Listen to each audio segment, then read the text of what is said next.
This particular car, for me at least, along with at least one other, that being the Chaparral 2J, are for me the two cars in GT7 which remind me the most of the vibe that Gran Turismo 4 used to have. Because even though this car wasn't in that game, it's very reminiscent of a lot of the muscle cars that were. And of course there was, in fact there were more than one, but there was a classic GTO back then. I believe if I recall correctly it was a 64 Tempest GTO, the Le Mans Coupe.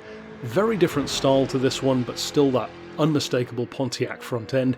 This one has, in many ways, the kind of specs that you would expect from a muscle car. Being a 69, it's got 364 horsepower, of course a great amount of torque, but in some ways it might actually surprise you with the numbers.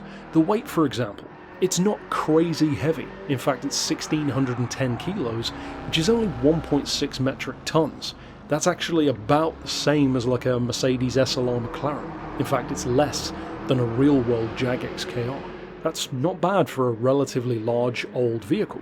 And even the point level on this car, unsurprisingly, is not that high. 449 points stock, or just under, and of course you can take that way, way higher with tuning, drop the weight, suspension, power, etc.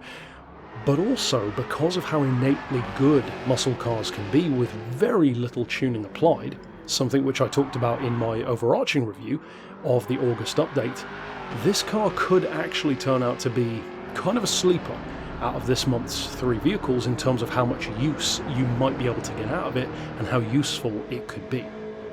Now at the moment it's in the legendary dealer, I mean it always will be, but at the moment it's 201,000 credits, so it's not too bad on price. It's not particularly crazy, and that could of course go up or down, but I wouldn't personally expect it to change all that much. It's not like next time it comes around it will be 1 million credits or something crazy like that. Now in terms of performance, there are certain ways in which a car like this do show its age, in not so much of a great way. The handling is actually not one of them. The handling is quite good, actually. It can hold a drift very nicely, it's relatively beginner friendly, and it's quite a forgiving car, all things considered, partially because of the weight not being crazy high. The main thing working against it is the diff. The diff requires refettling to allow it to be more modern in its approach, because it does have a tendency to spin up one wheel, and although as I said that can be conducive to some nice drifts once it really gets going, it does have a tendency to waste time, if you will. It's the kind of car where I think a lot of it could be described in that way by modern standards. It kind of takes its time, it meanders a little bit. The handling meanders a little, the brakes, the acceleration, it kind of gets there when it gets there. It's quick for its time, but not really anymore. And in that sense, it is very reminiscent of my own car, the Lincoln. Although mine was a luxury car, this was more of a performance car, but they still really do share a lot of that in common. Now, whether or not you should buy the car, well, I think that when a vehicle has a price tag of only a couple of $100,000, you're not really going to lose that much by just trying. You can earn a couple of $100,000 in Gran Turismo 7 in the blink of an eye, even with multiple different event choices, so it's not like you're going to lose that much time, and you may well end up with a car that you might love.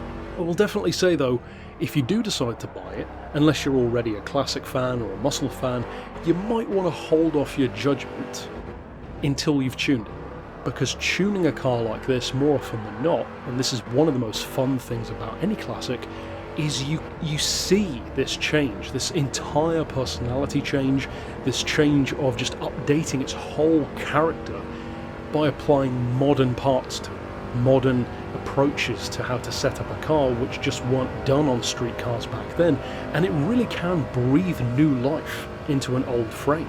And it's actually kind of a thing of beauty, seeing a car go from what was good for its time to being surprisingly competitive even by today's standards. Now, I'm not going to go ahead and make a crazy claim like it's going to destroy Porsches left, right and centre, but at least cut the car some slack in terms of trying it out. In my opinion, you don't really have anything to lose by doing so, and aside from that, there's really not a huge amount else to talk about for a review. I may do some form of tuning or another for this one. I would be interested to see, for example, kind of an old school NASCAR type build, that kind of thing, maybe an IMSA. I'm not sure if GTO would have been the right category for these, but whatever. That kind of old school racing vibe though would definitely suit it. You can fit it with a wide body, side exit pipes, it can certainly have the look if nothing else, and there is a decent amount of visual tuning that you can do to it. Of course it's a great paint base to work with, be it hot rod, race replica, and everything in between, so yeah, it's just a pleasant all-round car. It's not like Senna's McLaren where it's going to be this iconic thing in the racing world that has to be good.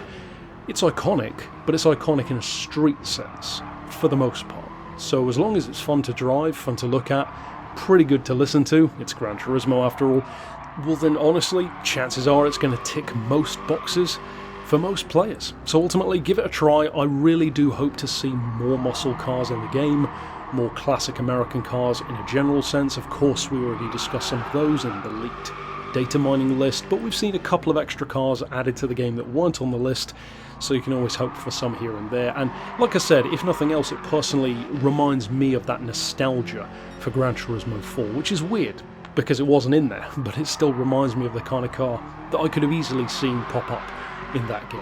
Ultimately though, that's it for my thoughts on the Pontiac. Of course, tell me yours down below if you've already bought it, what do you think of it? Have you tried any specific tuning, maybe to a certain point level, for a certain event perhaps, and found it to be really good? Maybe it was a disappointment for you? Either way, let me know down below, and of course, until next time, I'll see you then. But for now, as always, thanks for watching.